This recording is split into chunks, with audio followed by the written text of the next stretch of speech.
Cerrito Historical Society. Look at all you suckers. Man, I don't know. Don't you have something better to do? Good God. But then, you know, like I show up here a little bit early, and I start seeing people come in, and I think, you know, I start realizing this is a little bit arrogant of me to have accepted this job here in El Cerrito. I mean, walking in here is Alec Palau. As Dave said, he's going to be back in October. I mean, Alec Palau produces box sets of Creedence reissues. He's like the single most professional associate the band has right now. And then also in comes Richie Underberger, who is a famous rock historian, has published dozens of books about. If there's two guys in the Bay Area that know more about this subject than me, that's them, and they're here. Thanks, guys.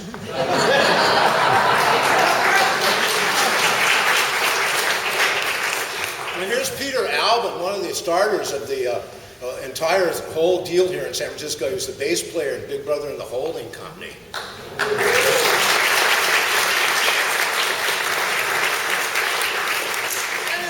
Comes up to me and shows me that he's done Ken is here tonight, and he's done a whole YouTube walking tour of the Fogarty residences in El Cerrito.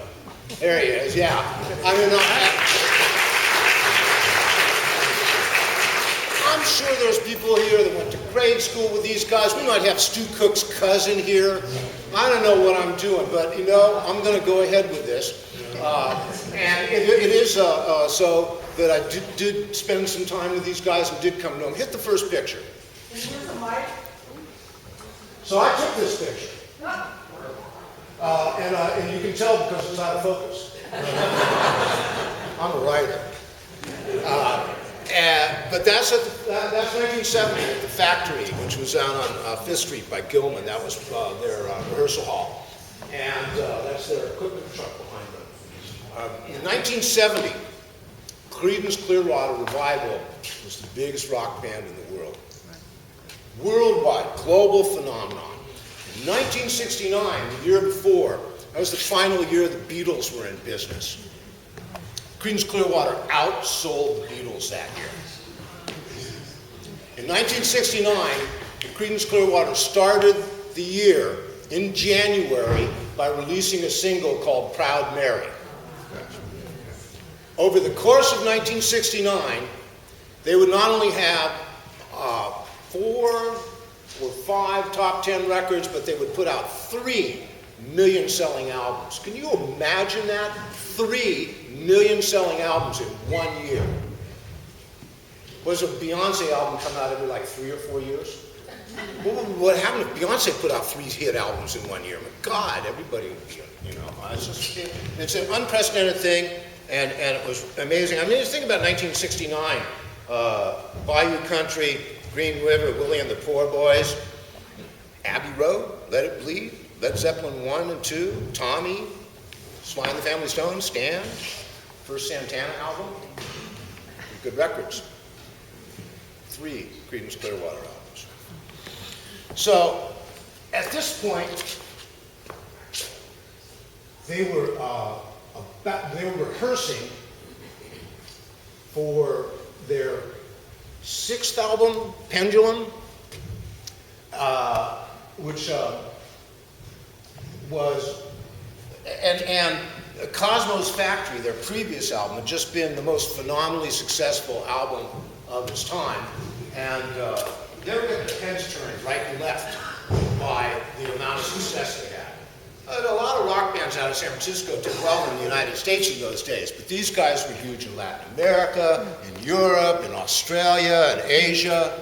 It was just a phenomenon beyond anything the Grateful Dead and Jefferson Airplane and Big Brother could ever understand. And yet they were also sort of like the country cousins of the San Francisco hippies. You know, they came from El Cerrito, they were a little square, they were a little straight, they didn't use drugs, they didn't smoke pot, they didn't take acid, and the music harkened back a little bit more strongly to pre-psychedelic era too. And also, they didn't jam. They got up on stage and they played their set, and everybody complained that they didn't jam. But John used to say, oh man, I don't know why they complain about that. It's not easy to play them like the records. That was the aesthetic of the day. And I remember at one point early in this era, like in 1970, that Alan Klein came to visit the factory. Alan Klein was the guy who had managed the Rolling Stones, the Beatles, he was Sam Cooke's manager, and he was certainly the biggest, most influential businessman in music at that time. And he had called the printing company that made the album covers for Cosmo's factory. And when he understood that they had printed 2 million album covers, he came calling.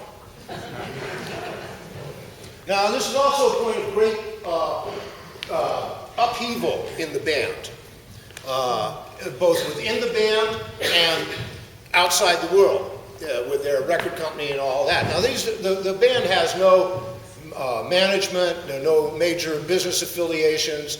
I think that Stu Cook's dad was handling their legal affairs. And they were very unhappy with their relationship with the record company, which had signed them pretty much to a slave contract that they were, of course, glad to sign at the time. But now that they're the biggest rock band in the world, they felt like they made these guys rich and not themselves. That's not reasonable, unreasonable. So they had renegotiated their contract, and instead of getting a really substantial raise, what they got was they got shuffled into an offshore banking deal that would eventually evaporate all their money. But that's where they renegotiated with the record company. And the other thing they were really pissed at the record company about is that they felt like that the world didn't really appreciate them or know them as well as they should, given their level of success. And the record company, Fantasy, very small-time record label, jazz company, a couple of local owners, they did not believe in trade advertising. So they did not buy advertisements for Creedence Clearwater in Billboard and Cashbox. As a result, Creedence never had a #1 record. They had like 8 #2s. But you don't buy advertising, you don't go #1. And they wanted a #1 record. So they went to town and hired a major Hollywood publicity firm. God, I found the memo from the publicity firm in my files looking for it there. What we've done here is pull off the major coup. We are delighted to announce that we now represent Creedence Clearwater. This is one of the most important, if not the most important groups on the scene today. They have sold $51 million worth of singles, LPs, and tapes in the U.S. alone for their Happy Berkeley record company, Fantasy. There have been 7, this Bobby Cowan, who, by the way, was the role model for Bobby Fleckman, the publicist in Spinal Tap. Oh. Bobby was a piece of work, and her uncle Warren Cowan had Rogers and Cowan, represented like Richard Widmark and John Wayne and stuff like that. So Creedence is coming in here, and they want a big deal rollout on this release. They have a TV show coming up. They have a big tour. They have this big album, and they want a big rollout. So they stage this event at the factory. They bring 400 members of the press from all over the world in here, and they're going to go show them this movie up at the California Theater in Berkeley, this concert movie that they were going to sell to TV, but it got brand problems. Like, Pepsi was going to sponsor it, but they were drinking too many Coca-Colas in the movie. So it never showed. But except at that screening. And then the next night, they had a big dinner and concert at the factory for all these people and who had been staying at the Claremont. I remember John introducing Saul Zaunce, the owner of Fantasy Records, to the crowd that night and saying, Saul believed in us when the whole world was a $400 amplifier. That was before things got bitter and ugly. But this whole thing just completely backfired, because within the group, there had been much dissension over John Fogerty's creative stranglehold on the band. Now, this is where we have to go back and I'm going to let Alex tell you later in the year about how this all developed. But this was originally, I think, 9th grade at Portola Junior High The Blue Velvets, John, Stu, and Doug, 1959. Kind of an after-school event, and then they developed a little bit further. Tom, the older brother, 4 years older, already had another band, but as the Blue Velvets got better, he quit Spider Web and the Insects and joined the Blue Velvets, but he didn't become a member of the Blue Velvets so much as it became Tommy Fogarty and the Blue Velvets. And Tommy Fogarty and the Blue Velvets had a 1961 45 that was played on the radio here, KEWB. Got on, didn't really do much action, but it was on the radio, and these guys were still in high school. The band continued all through that. 64, John took a break from it, and Stu and Doug went to college. Tom was married, had a family, worked for PG&E. And when John came back, he was working in Fantasy as a clerk and spending as much time as he could in local recording studios, Sierra Sound, Dick Vance, doing whatever he could do. And that's when the Golliwogs start coming up. And we've got several pictures of the Golliwogs here. They played frat parties, teen dances, Corte Madera Rec Center, the Monkey Inn, which was a pizza parlor up on Telegraph Avenue in Berkeley. And they were a traditional teen rock band of the era. They mixed covers off of the top 40s with a few originals. But it was, click through more of the Golliwogs here. And the Golliwogs put out singles on Fantasy just as they changed their name to Creedence Clearwater Revival. I don't believe they picked the name the Golliwogs. I think the record company gave it to them. And Creedence Clearwater Revival was a true renewal for them, and that's 1967.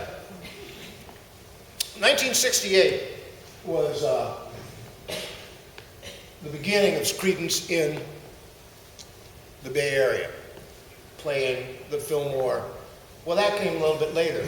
Their real initial toehold on the San Francisco scene was a little bar over in North Beach called Dino and Carlos.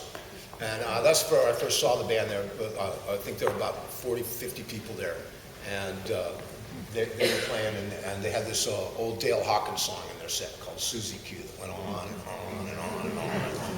And as they were recording, and you'll know this, Alec, as they were recording their first album, John pulled a tape out of Susie Q. Was it the same thing that was taped that would also then be on the album?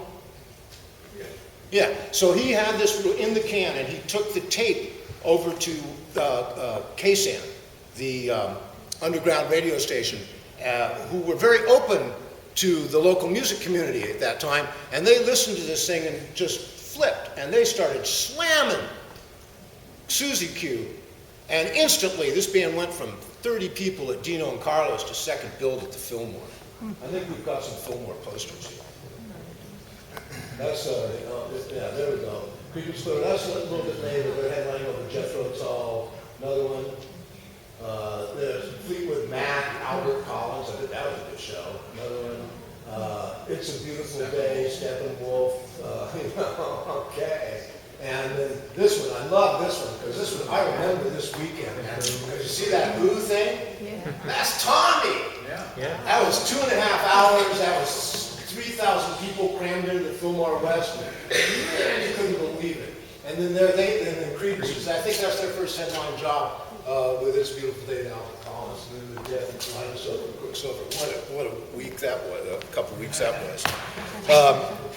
And at the same time, of course, they're beginning to get national recognition, but in 1969, with Proud Mary, it just all blows up. Now, the methodology behind these records, which have been so successful, they were written by John Fogerty, they were sung by John Fogerty, they were produced by John Fogerty.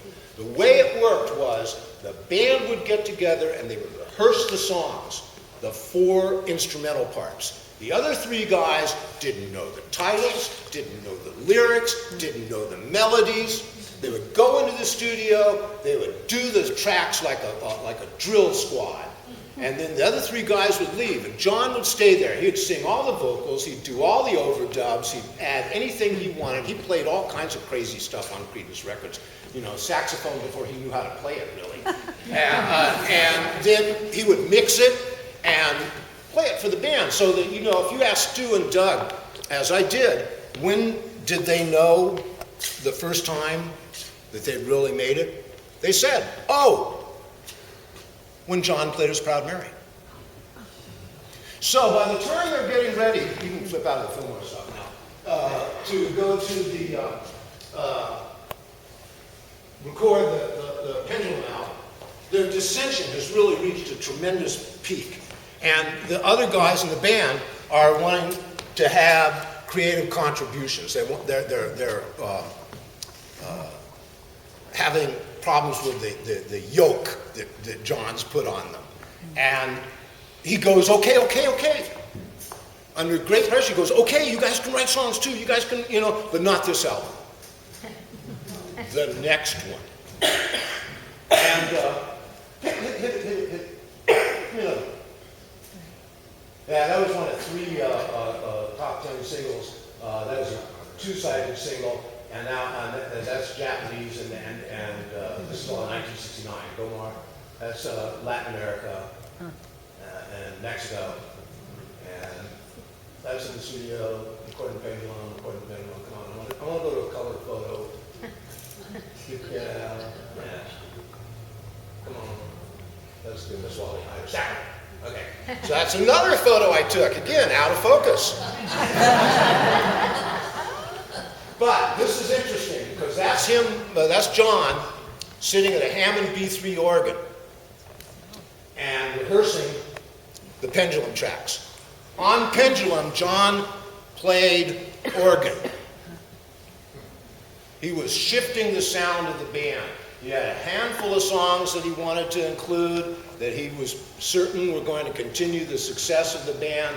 He'd written sequels to previous hits that he was going to put in there, and he was also under smitten by the Beatles, who they were in very conscious competition with, put in a kind of Revolution number 9 piece that probably you wished had disappeared after you played the album about 3 or 4 times.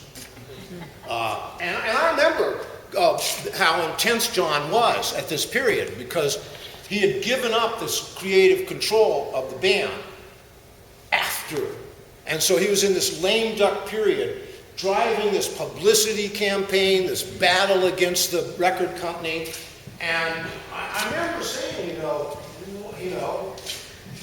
know, as a matter of fact, he's sitting on cardboard boxes that are stacked up along the wall, and they're filled with thousands of little circular plastic games with 4 holes and 1 ball, and you're supposed to and with Creedence's picture in it. They're going to send these out to disc jockeys. And he's sitting on this stack of and I said, well, what is this all about, John? He says, I swear to God, I want John, Tom, Stu, and Doug to roll off people's tongues like John, Paul, George, and Ringo. So years and years and years later, I win some award for writing a liner notes. It was a fairly prestigious award given out by the ASCAP on a Creedence reissue. And I get up to say thanks, in front of this sold-out Lincoln Center audience. It was hilarious. And, I had a bunch of people that, had their fingerprints on it I had to thank, and, I went through the list, and then at the end I said, I also got to thank John, Tom, Stu, and Doug, right? And so afterwards, backstage, this guy comes up to me named Robert Christgow. Some of you may know him. He was the columnist, the rock columnist for the Village Voice forever. And he was so prominent in the music journalism field that he referred to himself as the dean of the rock critics. I love Bob. He's a great guy, and he deserves that title and all that. But he comes up to me and he goes, he says, first of all, he says, Joel, are you a performer? And I said, oh, why? He goes, well, you're so comfortable up there. I said, did you think I cared what those assholes thought? He says, who's John Thomas doing, Doug?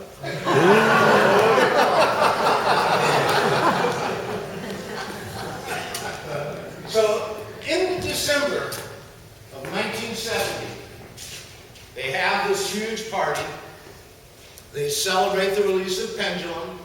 They have another top 10 hit with Hey Tonight. I think I've got that coming up here. That's the Pendulum. Maybe next one. There it is. Have another top 10 hit with Hey Tonight.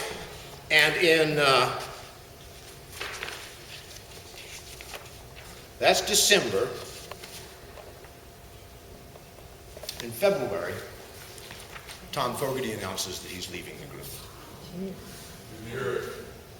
In February, Tom Fogerty announces that he's leaving the group. It is, he does not want to go forward with this creative collaboration. He wants to write his own songs and record his own songs and be his own self, and he wants to leave Creedence Clearwater, which means it's the Blue Velvets again. And there's all kinds of things going on in Fogerty's personal life at this time. He's having a long-distance love affair while his marriage is falling apart. He's disgusted with the new premise of sharing songwriting with these two guys who can't write songs worth a damn. And he has to produce the records with him. He shut his mouth, but he didn't like it. He didn't like it a bit.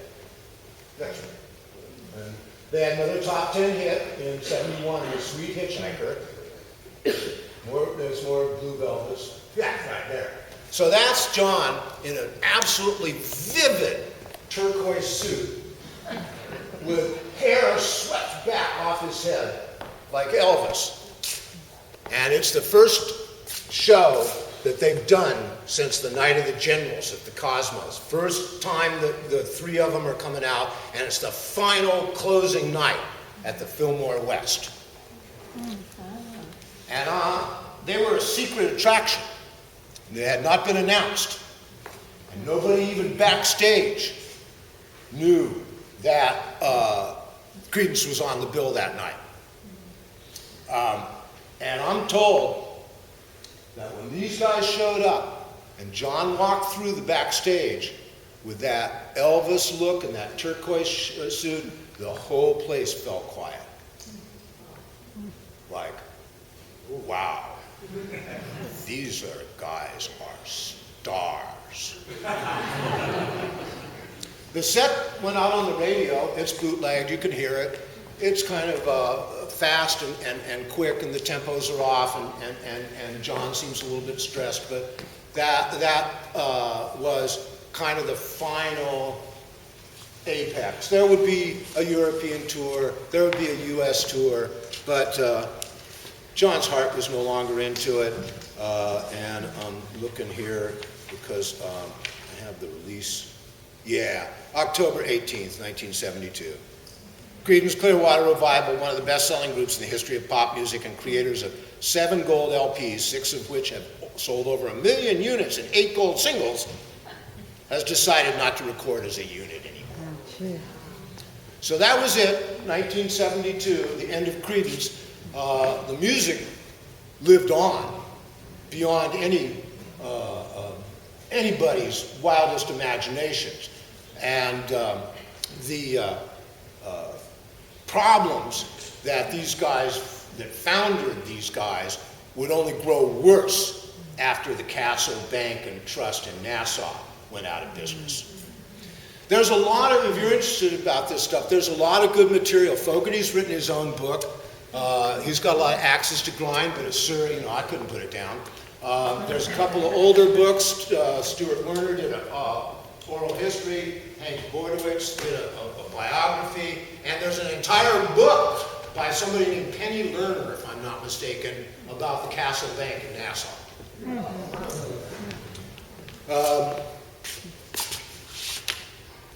I think we're at the point where I take questions. Okay, done it? Yeah. And we're done with the photos. So, yes, sir.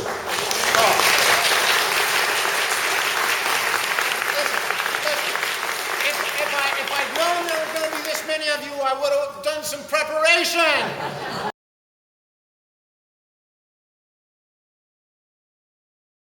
He had a second family and a second wife that was the widow down in Arizona, and she brought his ashes in the purse.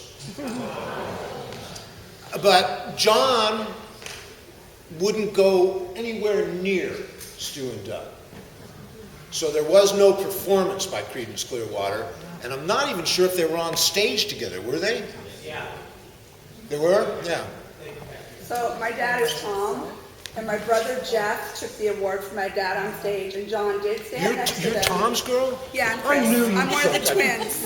Anyway. I have a picture of you as a kid up on the house up on the hill, with Mount Scale, right? Yeah, so we were all there, and my brother took the award for my dad. My brother had done an album with my dad before he died called TFRO. My brother's always tried to be famous, but he just has not made it. But he's tried. But it was very popular, you know, in South America is a big place for them, England. But long story short, as soon as they were on stage getting the awards, the three of them got to speak. And then John got up there and spoke forever. The other three left.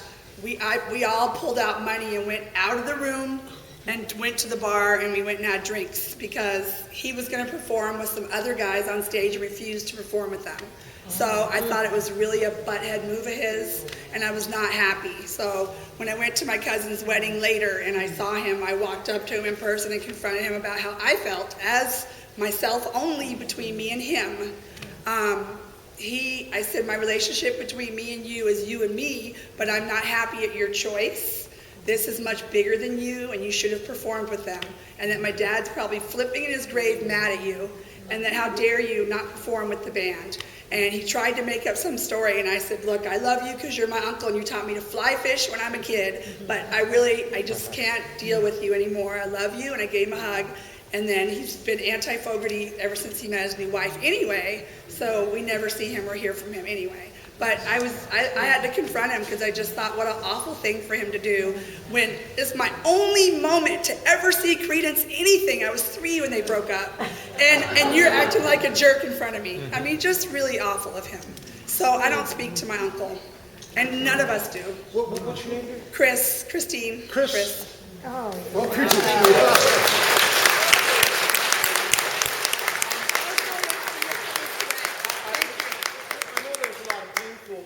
I live in El Cerrito, by the way. Oh, great. Would you mind me asking a little bit more? Would you mind me asking a little bit more about your Yeah, father? I'll give you my information. I just didn't really want to No, write I mean it on right the here thing. now. Yeah. Because I know, I wondered. I don't know a lot. What I want to know, what I wanted to ask you was, John and Tom were estranged. 25 years. Right. Did they make it up before Tom died? My uncle flew out about a week before he passed away. And spoke to him, and we all left the room so they could talk. And my dad was pretty out of it from all the drugs, but he knew John was there. And then when John left, we all talked. They tried to make, John made amends with him. But then he showed up at his funeral with this new bimbo fiance and her fake jeweled shoes, looked like a gold digger, in a velvet dress, long sleeves, mini skirt dress, and her daughter had, who's 12, these really high heels with a short sleeve velvet dress. It's 116, 120 out in Arizona, in Scottsdale at my stepmom's house. And then he got in a huge fight with the record studio, and we were like, we should ask John to leave. And I was like, you need to ask my uncle to go. I'm done, he can go. But my stepmom has a humongous heart. And so she was like, we're gonna ask the record company to leave because he's fighting with them, and that's your dad's brother. And I, bless her heart, she's always been the most wonderful person in the world to me. She's been a big parent person in my life. My stepmom's awesome. And I mean, if it was me, I would have kicked my uncle out, but she's about family, and that's his brother. And I didn't speak to him or her. I wanted to push her in the pool after I had a couple drinks in me. I kept walking by the pool, and I was gonna push her in the pool, and my sister and all my friends were there, and lots of friends flew out, and they were like, come on, Chris, keep going. And I'm like, Because she walked around with her 2-carat diamond and said, I'm engaged, I'm engaged, I'm engaged, I'm engaged at my dad's funeral. And it was the tackiest thing she ever did. And I've never spoken to her since, and I've seen her a few times. I will never speak to that woman. It was very tacky. But I hope she sweated it out in that velvet dress. That's all I can say. Look, just talk to me afterwards. I've got something for you. Thank you. And thank you for coming. God, yeah.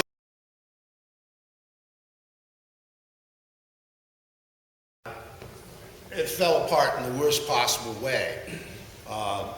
Saul had made himself rich.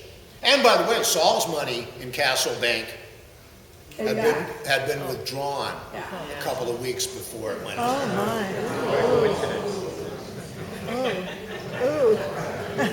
Yeah. It's quite a story. It has to do with the guys that started the CIA and all this kind of stuff. I mean, there's a whole book about it. It's amazing.